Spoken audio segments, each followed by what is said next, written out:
Jeremy Taylor, the Brit on the radio in your lugholes. Also, well-known arsehole and Brit. Let me gently introduce an amusing application of elusive alliteration used by the team tonight. Yes. A man thought lost to legend and resurrected in our own time. Jason Springer now. JT, what's good? Yeah, what's up? That marvel of female bohemian sophistication, Jane Carter. Hi. She could just say hello. The Transylvanian Dark Lord of literature and Bulgarian pheromones. Ivo Ivanov. Bonjour, Monsieur Jérémy. Yeah, hello. Taylor. Very nice. Bulgarian. The most interesting man in the world's smarter brother, the magic Dr. Orlando. Hello there, children. Brilliant. Oh, Who was brilliant. That's Chef. Oh, okay. My man. South Park? Love you, dude. Indefatigable. Somewhat indomitable, but always irrefutable, Kathleen Taylor. Hello. Featuring my fry. And I'd like to start today with a question, and I want to aim this at Jane, who isn't expecting this question. Do men listen to women, Jane? I think that depends on the situation and who's speaking. No, we don't want a political answer. Shit. Good try. Do men listen to women? Come on, yes or no? Yes, I'd say so. Did somebody say something? Huh? I was wondering that, but I didn't like to say. Fuck off. I think you said something right there. I heard that. It's something. I feel like somebody might Do you think they do? I do. What about you, Mr. Springer? Do you think men listen to women? I think they are getting better at it. I wouldn't say a definitive yes or no, but I think He told me there had to be a learning. definitive yes or no. Why do Well, you see, think? I don't listen. My problem is I don't listen to British guys, and so And there's also different rules for women and men. I got questions for both of you because both of your answers are intriguing to me.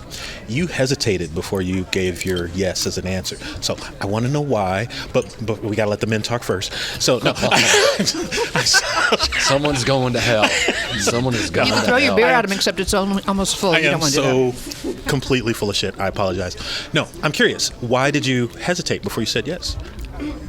Well, I was, again, thinking about I think that there's a certain circumstance for everything, and depending on who's speaking, whether or not you're going to be taken seriously. What do you think a typical circumstance where a guy does listen to a woman? And I'm assuming that we're going to just put getting laid right off the table. That brings a nice picture that into was mind. that phrasing. Sorry, that was phrasing. That's- problem. yeah. I like how there's a nice little pause between all of us for that one. Yeah. I'm going to assume that we all assume that guys listen to girls when they are potentially sexual conquests for the guys. No, they do not. You still don't think that's... No. This is interesting to me because I would think that the one time that you would want to pay attention is when you're Kath, trying to hook go. up. Okay, what they're doing is trying to get clues that they're open for conquest here. They're Right. not listening to what they're saying. Okay, I take People that as say, well, no means yes. Uh-huh. They're not listening. Right. I agree.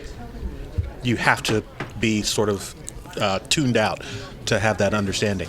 So when are the times that guys do? Or is there a particular time that you can be clear that a guy is listening to a woman? If it's an extremely vapid conversation, frivolous, they listen. Uh-huh. So if it's important, then they just don't. Correct. So let me let me just add to this little hand grenade that I threw in just now. And we go to Evo. So Oprah made an impassioned speech at the Globes the other day. A lot of people think that might have been the beginning of a potential presidential run. Mm-hmm. Do people listen to people like Oprah, Evo? And I ask because you're a European. Yeah. You're not an American. What do you think? Well, with me it's a little different. I have a lot of prejudices, but this is not one of them. I just listen to anybody that has something to say and has something profound to say. I don't necessarily think that there's gender-specific wisdom. Or there was maybe 100 years ago. I think those demarcation lines have been washed out, and obviously I've learned incredibly valuable things for women. Like women much smarter than me.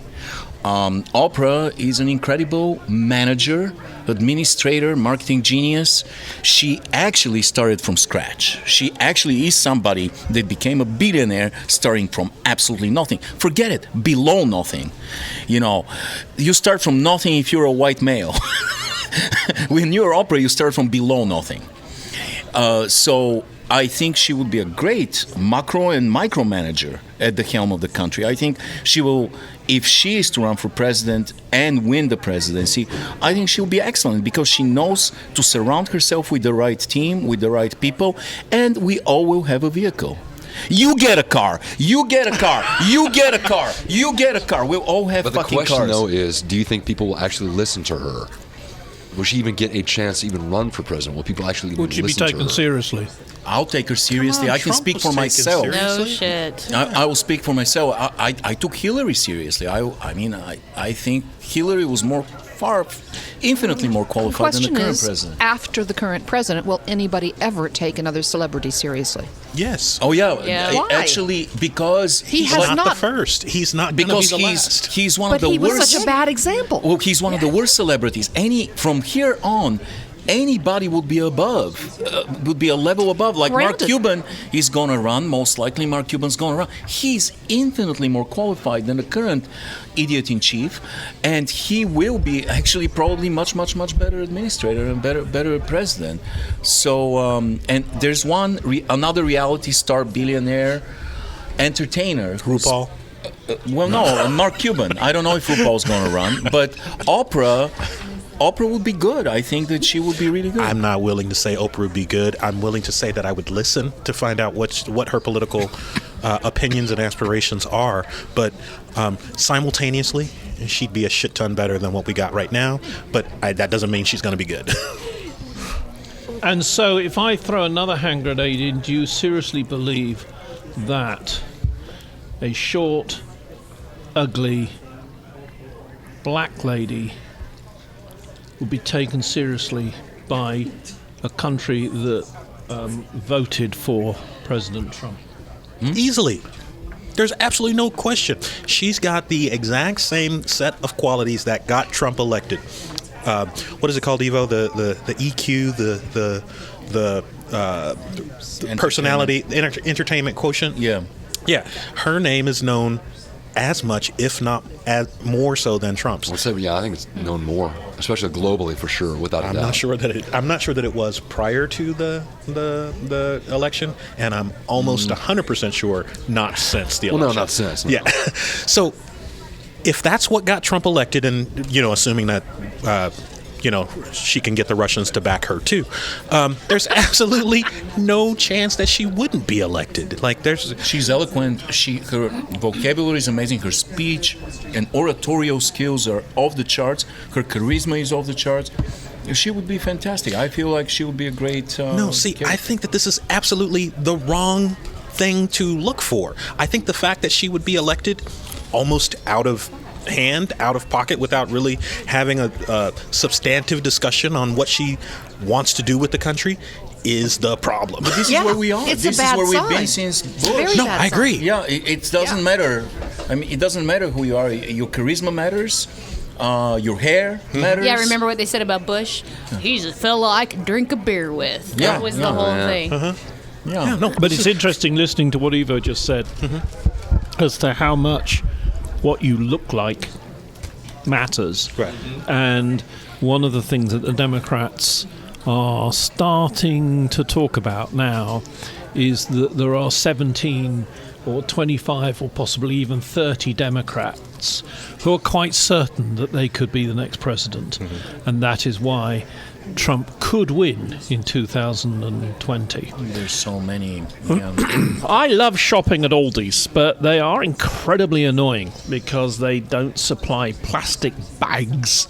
Yeah, and they now do. I find in the UK used to now not. they and you have to buy them.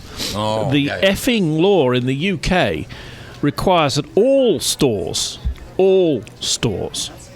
no longer give away plastic bags, but rather are required by law Really? to sell them. Yeah. What does the team think about having the same law here in the USA? Well, I think they're doing it in California, aren't they? Yes, in California, Yeah, they and it's should. working They should beautifully. do it. They should do it. Goddamn You know. hippies. You I'm know. okay with it, too. Yeah. You know who Charles Moore is? Charles Moore is a sailor, actually a pretty famous competitive sailor, and I have done a lot of research on this because I wrote an article last year on the topic. But anyway, he was sailing in a famous regatta from Honolulu to Los Angeles. And he was the person that discovered the great North Pacific trash vortex. So he was the first one. As he was sailing, he ran into this giant island that is uncharted on the maps, and it was an island of trash. He was the first one that put it on the map. Now, what happened was, and what we've discovered is that plastic, obviously, there's no bacteria on Earth that consumes plastic.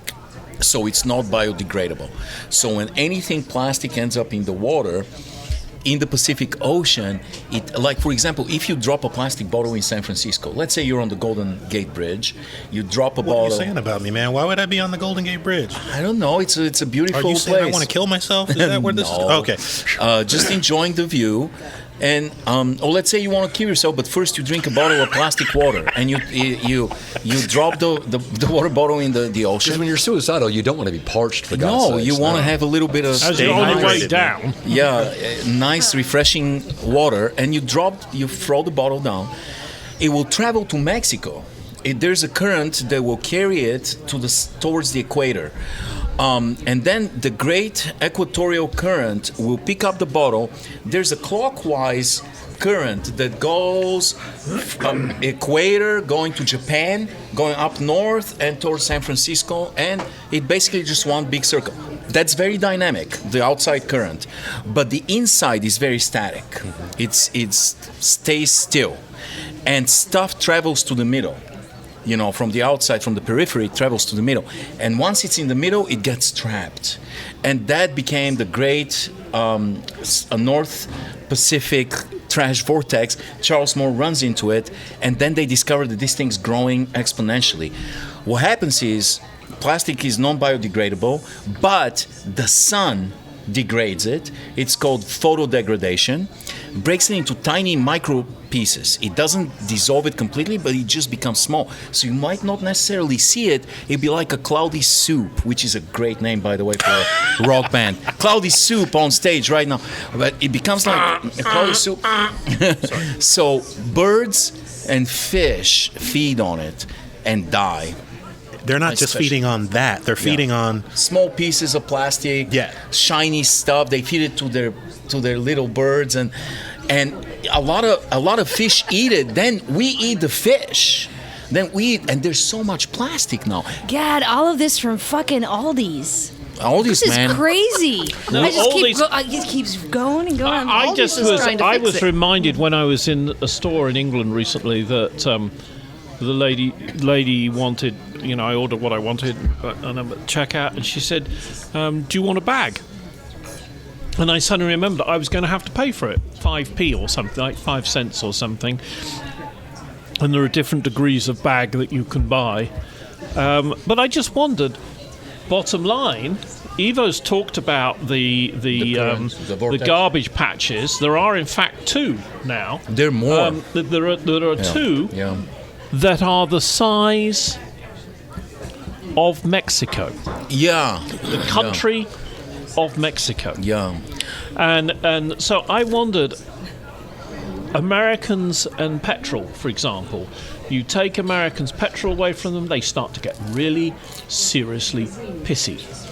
I wondered how they would feel about plastic bags. You know, when all of a sudden, you know, Dillon's and Hy-Vee's and Kroger's and all the others, no, you can't get your plastic bags anymore. I have heard some conservative people making fun of those who wish to bring in their recyclable bags. Mm-hmm. They make fun of them for that, and I kind of just, at first I just kind of, you know, cock my head to the side, and I'm like, why is that something to laugh about? Why should that bother you? Because somebody's just trying to be a little bit, you know. You bring up a great point. Me and Neil, last week at Neil's place, drinking beer and watching one of the most disturbing movies I've ever seen in my life. And one of the greatest movies I've ever seen in my life, but extremely disturbing. Frozen? Hang on a minute. How come you were invited to Neil's place? I wasn't invited. Why weren't we invited? I broke in. No, but we were watching the movie by Darren Aronofsky called Mother, featuring Jennifer Lawrence and Michelle Pfeiffer. Now, this entire movie, trash. This entire movie is about this. It's about these plastic bags. Horrible. The entire movie is an allegory. There's absolutely every little thing is represents something else in the movie. So there's a house, and I'm not going to give much away because the metaphor becomes very transparent from the beginning. The main metaphor, the house is the earth. Jennifer Lawrence's character is nature. Nobody has a name in the movie. There's absolutely nobody has an actual name. But you don't notice it because he lets you figure out who is who. There's Adam and Eve, there's, you know, but the nature, which is Jennifer Lawrence, cannot get away from Earth and the other way around. And there's a lot of references to overpopulation, to destruction of resources, and it's what it reminded me, this conversation reminded me of the movie. The movie is tough to watch, but it's very, very thought-provoking, and it will stick with you. It got me thinking. Recently, they discovered bacteria. Japanese scientists discovered bacteria that feeds on plastic. Earth reacted to this crisis as an organic creature. Our planet that we've been draining like vampires, that we are laughing at people that buy paper bags or recycle. The Earth has reacted like an organic creature and created bacteria to kill the plastic.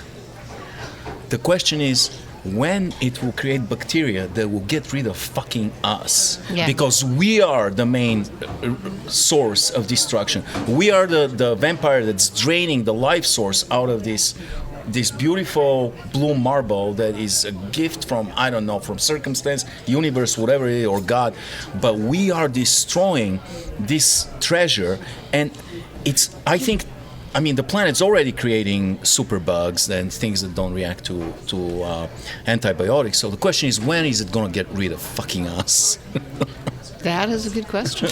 I will be living on Mars by then, so I'm not really worried about it. Yeah. And I will have a recycling center there, so that Mars doesn't do the same thing. Can we just start shooting the trash up into space?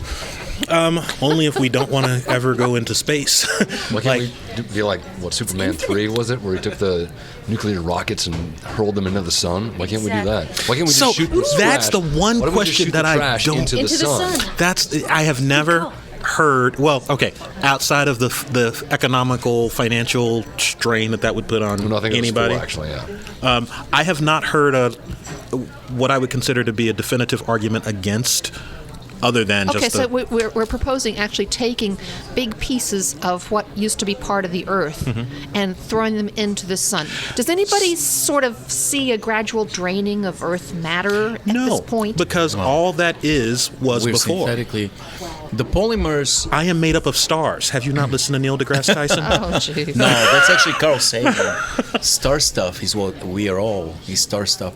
But no, it's a very viable. It's a very good question, Jeremy. I always buy the paper bags at Aldi's.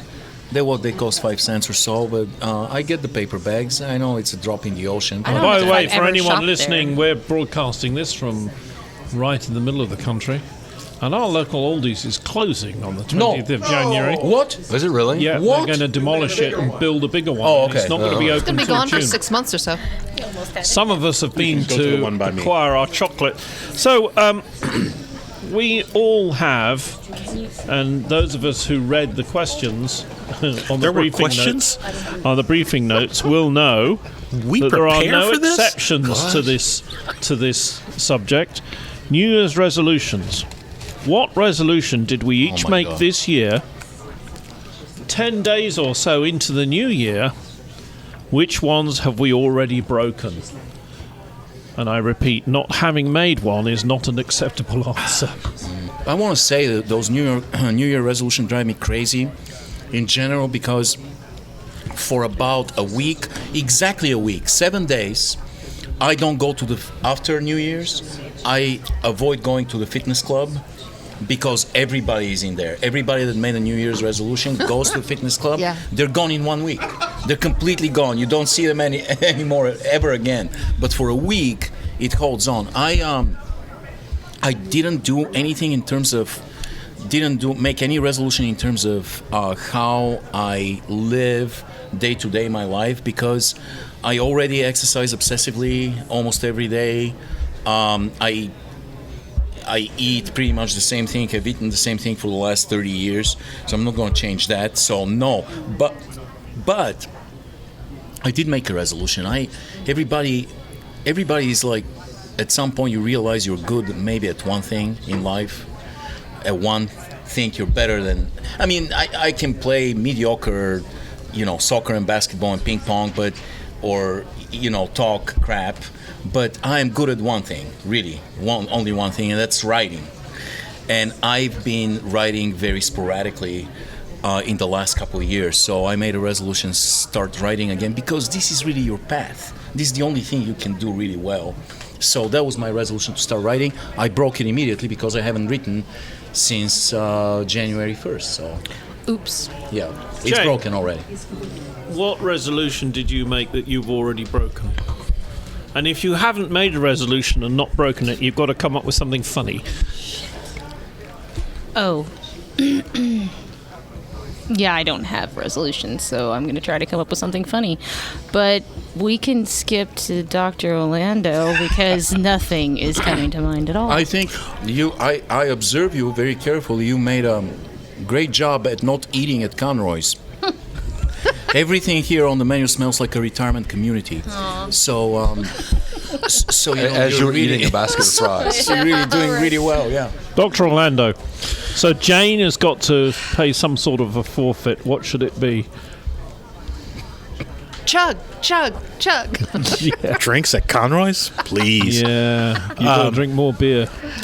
Yeah, I'm kind of in the same boat. I grew up as though you guys have never Stop heard making this. excuses. Come I on. grew up as a Everybody Jehovah's wakes Witness. up on Yeah. January the 1st thinking, I So, need to No, do they this. don't. No, they They don't. don't, because if you don't need a day to change your life and do something positive for yourself.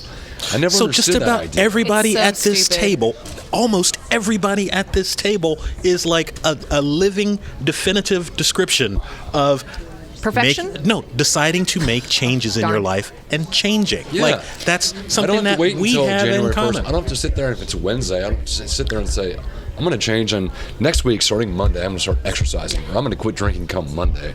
Screw that. If you want to change your life, just stop doing it or just start doing whatever you want to do. New Year's resolutions are like Valentine's Day to me. Oh, People you just lot are people asking just get for it pushed next week. into it. Like they feel they have to Bring do it, it buddy. because everybody else says you have to do it. It's pointless. I agree, Jason. Okay, my Yeah. resolution is to reduce the number of my friends' wives that I'm sleeping with to 20. So basically, Hey, man. Should not be difficult. Good luck with that because I know it's going to be hard for you, dude. That's what she said. Yeah. Cha-ching. that's pretty good. I Hello, mean, children. But this never works. I've made for the last 20 years, I've made the resolution of becoming less promiscuous, and it's never worked. It never does. I break that immediately. What I find strange is that 10 years ago, I didn't know Bulgaria. Well, I did know Bulgaria existed, but I certainly didn't know Evo existed. And we do radio pretty much Every week. we do it 46 weeks of the year, give or take a bit, It's so much for an fun. hour or so. And you get to know someone really well. And there is no way of anybody knowing that what I'm about to say is true, Good unless God. there's a good Lord up there actually watching.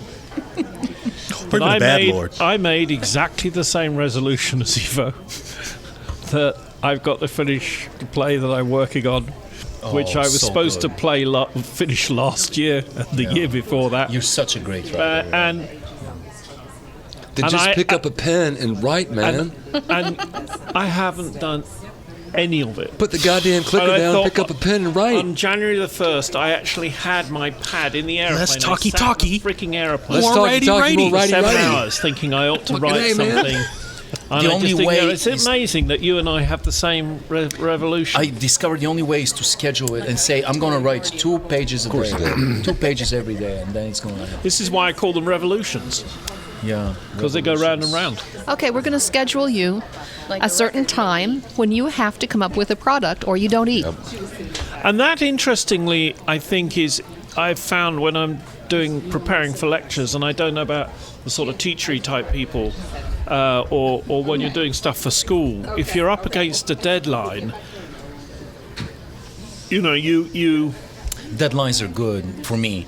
I need somebody to be pushing me and tell me, hey, you have to finish this like on this date, or I'll never finish it. You got to finish this podcast. Yes. I'm pushing him. Yeah. Very good. I just was spent, I don't know, we talked about, we just got past the Christmas holidays, and it's always very interesting, isn't it? And perhaps we'll make this the subject of another podcast talk about getting together with families, and the arguments that we have, and what we're going, and preparing for 2 hours in the car what we're going to say to that particular uncle, auntie, mother, father, brother, sister. And then when we get there, some annoying person persuades us not to actually do what we prepared and got all the words ready, and we're going to do this, and we know where we're going to say it, or what have you. But I spent 10 days with very small young people, and leaving aside that I might do physical harm to the next person who sings Let It Go from Frozen, when is it too early for a youngster to have a tablet or an iPhone, and why? When is it too early to let someone have a tablet or an iPhone? If you're not driving, you don't have a tablet and you don't have an iPhone. If you can't drive, you Well- don't get either one of those. Because that means you can't go anywhere. Well, I'm ideally. thinking this was, for me, Christmas. You go to Christmas and we talk about all the rows and the travel, and then I said to myself, well, oh, was that just me?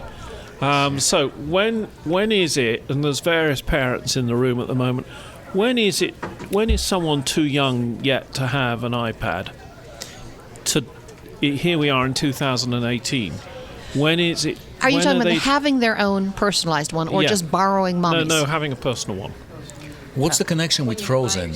What's the connection with the movie? Yeah, He was Okay. talking about the little grandkids we've got. Same way with cell And phones they were too. singing I'm like, get a Frozen? job, Yes, they buy were. your own shit. Over and over. And it was awfully And over. cute. I thought At and first. over. I thought we were And done with over. the You could drive and Disney go and work. over. Yeah. News, Fox And News over. movies. And over Jeremy. again. No, we did that last week. That was Yeah, but there's another one being okay. like Frozen now. James Comey and the Giant Peach. The real question is, me when 45 is it seconds. too I'm like, young? When if you put parental controls on it, when are the kids still too young, or what age is appropriate for them to have an iPad? But the kids find ways, no matter what controls and what limitations you may put on a device, kids find ways to get around those somehow. They find some backdoor way to kind of just go around that, and they can do whatever the hell they want. I see it all the time. And I know Jane can attest to this as well. This is what we would see all the time in our classroom. Students doing things with devices that they shouldn't be able to do these things in our building because our district controls them, but somehow they're doing it right there in your classroom. Yeah. So when is it too young to? I kind of tough like to the idea, say. again, if you can't drive or if you can't buy it yourself, you can't have one. But that's not, I mean, that's a great principle. but it doesn't happen. For me to poop. But it doesn't happen.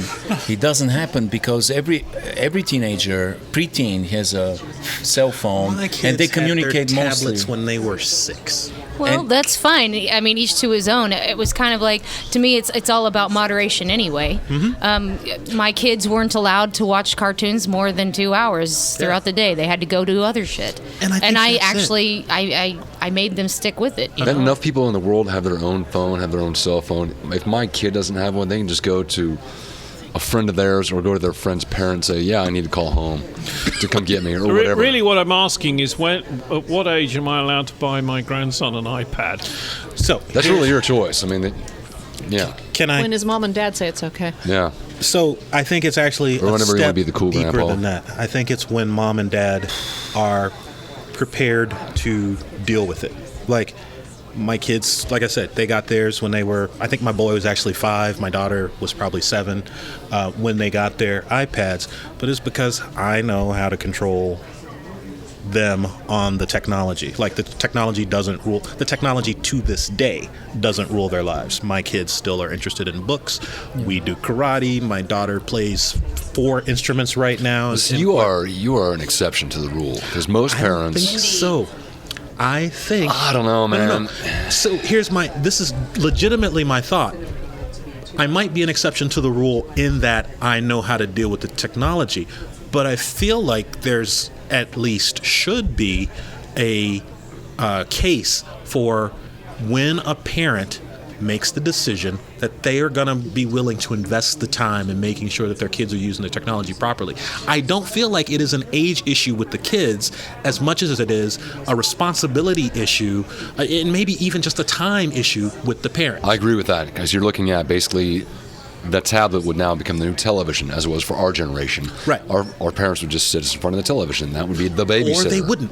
They would decide or they wouldn't. that they didn't want to make that kind of investment in. But a larger majority chose to put kids in front of the television. No, I agree. Just as I think a larger majority now are just go, here, take your device and go do whatever. Yeah. They have very low resistance in terms of addiction to cell phones, the kids. Like, for example, my daughter, we raised her to read books. We took her every Saturday to a book club.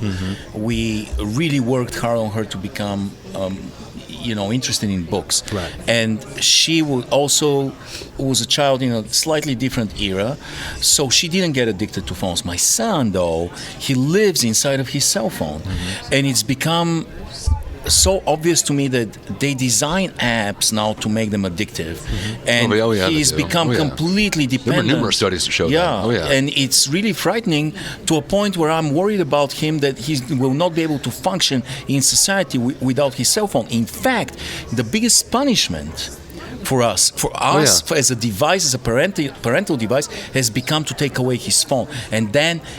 I mean, physical harm would be more desirable for him. In fact, there was a TED Talk. As teachers, that's the same for Jane and I. Yeah. It's the same thing. If I'm done with a lesson at the end of an hour, and there's 5 to 7 minutes left, and I say, hey, you guys can do whatever you want. I'm done for the day. You would think, with our generation, we would sit there and actually begin talking to each other. Yeah. The room suddenly just goes dead silent. It's a damn funeral parlor, and all they're doing is they all, every single one of them are sitting there on their phone, right in their face, and it's just. It's I've even got them creepy. texting each other right across the room. Bingo. Instead of talking, they just text. I once, just for shits and giggles, my kids were doing that. I picked up a pen off my desk. I stood up, and I dropped it. And the kid who's on the opposite end of the corner actually looked up. I was like, oh my God, it's so quiet. And I told the whole class, I said, you guys know what I just did? It's so quiet in this room because you were all so addicted to your phones. I dropped this pen. Someone across the entire room heard it and looked up. And a few of them kind of got it, and they're like, "Ooh, that is kind of messed up." A few of them were just like, "Okay," and then went right back into the phone. It's unbelievable. There was a TED Talk that was fascinating. Man. It was a psychiatrist who went to a school, and he asked the kids, "What would you rather have happen to you? Lose your cell phone for 1 month, or have a limb broken?" 90% said we would rather have the limb broken because even if we're in a hospital with a broken arm or a leg, we can still be on our phones and we can have fun. Yeah, but don't you think that's a little bit loaded of a scenario? Like, ask Everything's those. loaded. No. But what I mean is, like, take those kids to a hospital and let them actually see amputees, and then ask them that question, as opposed to asking kids who, quite presumably, like, if they're growing up in middle class America, aren't really going to even see somebody with an amputated limb, and then Well, have he them didn't say make a. amputated, he said broken. It said broken. But Broken. still, you get I my want to point. know. Yeah, I yeah. want to know, and maybe all of the people at this table grew up without cell phones, No, I had one when Until- I was 2. and so No, you didn't. I wasn't very good at Jackass. asking. I wasn't very good at Liar. asking girls out, and I wonder if I'd had a cell phone, whether it would have been easier to text a girl and say, "Hey, you want to go out?" No, do it wouldn't have something? been, because you know what, you still, even if you had your phone, what you still aren't doing, you're still not talking to that person face to face. You're still not socializing, because you have this I barrier. disagree. You have this kind of safety barrier. You're still not taking the chance. You're not taking the risk. I disagree. That's kind of what apps like Tinder are based on. Like, you don't really have to, like, people, like, if you're dating right now, you don't have to. You do not have to But make as far that. as at least socializing with other people, you Right. still have to be having this conversation face to That's face. not with his people. question. He's asking, is it easier to hook up? Oh well, then yeah, hell Absolutely. yeah. Yeah. That's what Yeah, Tinder is. Just But yeah. surely, I mean, girls and boys, or girls and girls, boys and boys, boys and girls, girls and boys. Okay, okay. Pre-adolescent So humans- entities. Yeah. They must. There comes a Human point larva. when they must actually. They must get close to each other, like Eva and I do once a week. Yes. And then start talking. It's a and then lot of eventually- homoerotic tension. Yes, and then eventually have sex. Jesus, wow. We don't want to know. What I'm getting at That's is an image that I will think- never be able Like to burn. erase Think about- from it. Okay, okay. Think about the It's question. done, that must be the so end we of the we podcast. use the cell phones, right, in class or something like that to text each other, right? Girl fancies boy, boy fancies girl. How does it work today in 2018? How do they get together? Do Same way they text, got text, together text, in text? 1818. No, what's the No, you no process? longer pull their Internet. pigtails. You know. What's No. the process? Is it text, then talk, There's a lot of sexting. Honestly, I don't then know. bonking, or is it text, I have no and then idea. bonking? There's I a really lot don't of care. sexting going on. Oh, there's a lot of sexting. That is a true. lot of sexting. yeah. Students are in trouble for that all the time. Yeah. You know what, though, Jeremy, on your original question, when you should buy the kids an iPad or whatever they want, if there's one pearl of wisdom that I have learned from the Menendez brothers, you listen to your kids. Just buy them whatever they tell you to buy. Do you remember the Menendez brothers? I have no idea who you're talking Oh, about. thank God. All right, so there were two idiot brothers, very wealthy, who just murdered their parents for no reason whatsoever. Oh, right, yeah, Yeah, and just because they were spoiled and their parents weren't giving them everything they wanted. So let that be a warning to Are they all still of alive? us. Yeah, they're still They're alive. still in They prison. recently got out of. Do your didn't kids they get ever out of look at prison you? recently? They did? Did they Just get out of say, prison? I have two words to say to you. Menendez brothers. Yes, you can have it. You can have it. Here, have an iPad. Would someone please explain to me what is wrong with dispensing marijuana for medical reasons? And going on, why is the establishment so against marijuana for personal use? Surely it cannot be any more dangerous than whiskey, wine, or beer. What I'm looking for here, panel, is an explanation as to why people don't like it. Not, well, they just don't, or it's a Republican thing, or whatever. I'm going to quickly say something, and I'm going to turn it over to Dr. Orlando. Real simply, the industry is not regulated, and so the establishment that you mentioned, they have no way to tax it. Since they have no way to make money off of it, that's why they don't like it. So I'm going to agree with my esteemed colleague, Mr. Jason Springer. Learned is the I'm sorry, my phrase. learned colleague, Mr. Jason Springer. Hey, let's What not we use, insult the word what learned, we use Joe. in the legal And trade. add a little bit to it. Not only is it that marijuana is unregulated right now, we have a regulated system that the establishment does make money from. And when they make money from that system, part of the money that they make is by enforcing the rules and incarcerating the people that break it. We have this entire prison establishment that is filled with people that Yep. are sitting in prison right now for marijuana offenses. And not a large amount of marijuana. Yeah. I mean, small amounts. So Just possession, especially if you're not white. without intent, or with right intent. now, one of the biggest groups that lobby for the continued prosecution of marijuana crimes is the alcohol. No. Industry. Prison guards. It's Oh, the prison guards. prison, yeah. Oh, yeah. Yeah. And there's private prison industry, and that keeps them in In fact, most business. prisons in this country are privatized. Yeah. They're not public. But you're right. It's no worse than alcohol. Alcohol's horrible for you. It's absolutely. It's a toxic substance that's killing brain cells, liver cells, all the time. At the same time, you ask why. Well, if you're nitpicky, I gotta tell you, cannabis is not good for you. It's not. It's not. There's like a. People are trying to tell you that it's no harm at all. No. Tetrahydrocannabinol, the THC, it's carcinogenic. 3 joints equal 20 cigarettes in terms of carcinogens. You will get lung cancer if you smoke long enough. Also, cognitive abilities long term are damaged.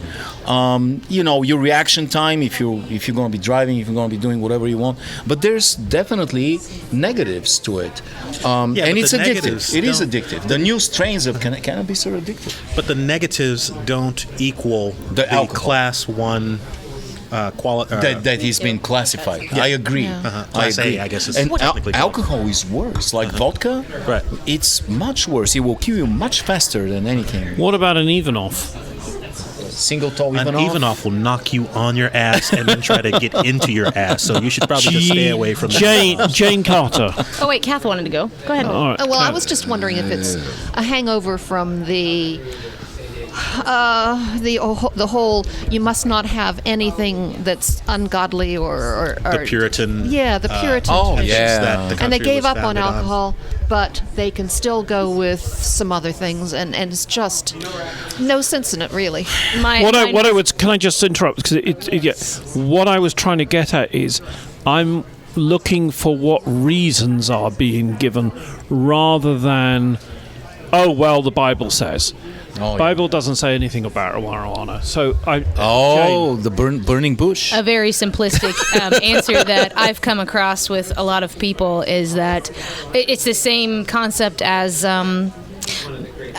I know this probably is a stretch to you, but remember the Harry Potter controversy and how they bought all those books and burned them? Who did? Because, like a whole bunch of evangelical groups in Texas and stuff. Oh, 'cause it's magic. Witchcraft, etc., etc. And I had run into a lady one time, and I had asked her why. She was just like, "Well, I'm sorry, but if you guys are going to watch those movies, my kid can't come over anymore." And I said, "So did you read the book?" And she goes, No. "Well, no." Of course not. And I'm like, "Oh, well, then no offense, but your opinion doesn't count then." Yeah. I mean, it's the same concept to me. Half of the people that say it's a gateway drug or it's extremely dangerous are the same people who have never fucking done it. Can I interrupt? They've never been around anybody who's done it. They've never partied or had fun or anything like that. They've just been in a Can you box. explain? I think Jeremy's question is, he wants an explanation of what that is that you're just talking about, the whole gateway drug thing. Can you elaborate? I know it's not your opinion, but Just the gateway drug yeah, itself. yeah, what they mean when they say it's a gateway Just drug. leading. It is the staging step of actually getting addicted to anything harder than marijuana. It is the starter drug. Because I tried marijuana, now I want to go try cocaine. And heroin. And heroin. It Yeah. opens the door to a culture that tolerates, illegal substances. That's what they say, But at the same time, we prescribe OxyContin like crazy, and this is far more addictive than marijuana and far more dangerous, and leads directly to heroin, because OxyContin, the biggest natural replacement of OxyContin is heroin, and it's cheaper on the street than actually to buy a pill of OxyContin. So that's far more dangerous opioid. We do have a cannabis receptors in the brain, by the way. That cannabis is very interesting. It's in the plant, obviously, and people believe that it's there because it's a defense mechanism for the plant against insects. but we actually have built-in receptors, opioid receptors for cannabis in our brain. So it's almost like nature has predicted that we will need those. But we're just smarter koala bears, man. That's what koala bears, all they do is just eat cannabis, and that's why they're so is mellow. definitely the gateway to obesity. But koala bears, But, koala bears are having fun, but they've never invented electricity. Maybe that's they because don't of need cannabis. to. They're just like, what do they care? I find it fascinating as a foreigner coming here, and it was only when I met my American wife that I discovered Halloween. And she'll tell you, I had no idea when Halloween was. I knew thought it was Wait, what is that? Did he know when Halloween was? What does that have to do No, with weed? he still gets confused about when Wait, Halloween like is. special brownies on Halloween? Yeah, and Yeah. so going back to Yeah. Jane's people, the parents who didn't read Harry Potter, I bet their kids still go out trick or treating. No. At least this one kid did, but I know it. Yeah, the super evangelical kids. No. Yeah. They don't. Halloween is actually dying out. Because it's the same misrepresentation. They have no idea what the hell it is. They just equivocate it with Satanism. I don't buy candy anymore because I never have kids come to my house anymore. And there's a lot of kids in my neighborhood, they don't go trick-or-treating anymore. Or they just go downtown and just businesses give them oodles of candy, so they don't need to go trick-or-treating anymore. I have to clarify. Halloween is still like one of the Awesome. holidays that we spend the most on as a nation. But as far as like there was a point where like 98% of American society celebrated Halloween. That number is going down because there are more and more people that are taking a stand against their religious ideal, or with their religious Do you think ideals. it's religious ideals, or is Lawrence it fear is- of Lawrence is awesome at strangers? Halloween. I feel like every neighborhood is overrun by little kids on Halloween. It's wonderful. You've been listening to another Wednesday Night Undressed. We want to thank our sponsors, Evo. Today's sponsor is Tom. Tom is Jason's, Neil's, Lewis's, and mine very first friend on MySpace. Thank you, Tom, for being a faithful friend. We appreciate you. We appreciate your friendship. We appreciate your sponsorship. Thank you, Tom. We want to thank our producers and engineer Neil Rasmussen, and of course Eric, the producer. Doctor Who is a woman, get over it. And I'd like to thank the team, Kathleen Taylor, Jason Springer, Jane Carter, and of course Ivo Ivanov, the Magic Dr. Orlando. I've been Jeremy Taylor, the Brit on your radio. Thanks again for listening. Yay!